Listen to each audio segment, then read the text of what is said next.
Magkapatid na lalaki nagwala sa loob ng istasyon ng pulis sa Quezon City. Nakaharap kasi nila ang pulis na inirereklamo nila ng harassment. Narito ang unang ronda ni Oscar Oida.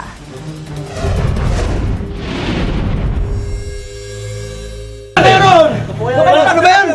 Uy! Ano ba? Ganito kataas ang tensyon nang magpunta kami sa Station 6 ng QCPD kagabi. Dalawang lalaki ang noy inabutan naming halos makipagbuno na sa mga tauhan ng istasyon.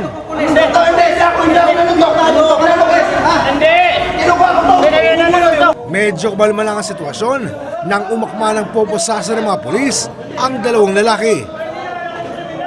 Ayon sa Sargento de Mesa, nagsadya magkapatid na Rene at Jose Ternate sa kanilang tanggapan para umano ireklamo ang isa sa kanilang pulis dahil sa manoy pangaharas nito sa kanila. Pero nang makita raw ng magkapatid na Ternate ang inireklamo nilang pulis sa naturang istasyon, bigla umano nagwala ang magkapatid. Kasalukuyan ko siyang kinukuha na ng salaysay para may blatter. Di mag-blatter siya, so wala siya dapat ikatakot. Wala. Kaso nakita nga niya yung pulis na allegedly nakaaway nito. Yun siguro. Pero kwento naman ng magkapatid na Ternate, hinaras daw sila ng pulis na si SP1 John Kyle Macion nang subukan nilang tulungan ang kapitbahay nilang noy inaaresto ng naturang pulis.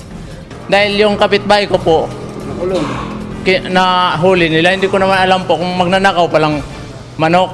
Kasi yung asawa niya humingi sa akin ng tulong na naghiram ng pera na ibibigay daw dun sa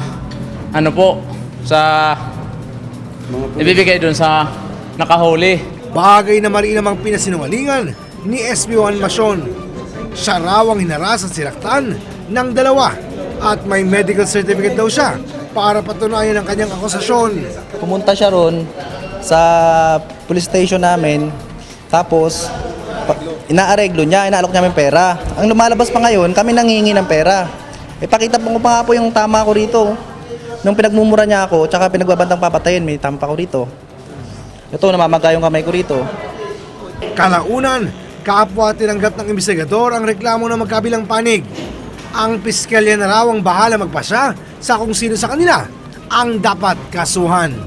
Ito ng balita sa Quezon City. Oscar Oida reporting.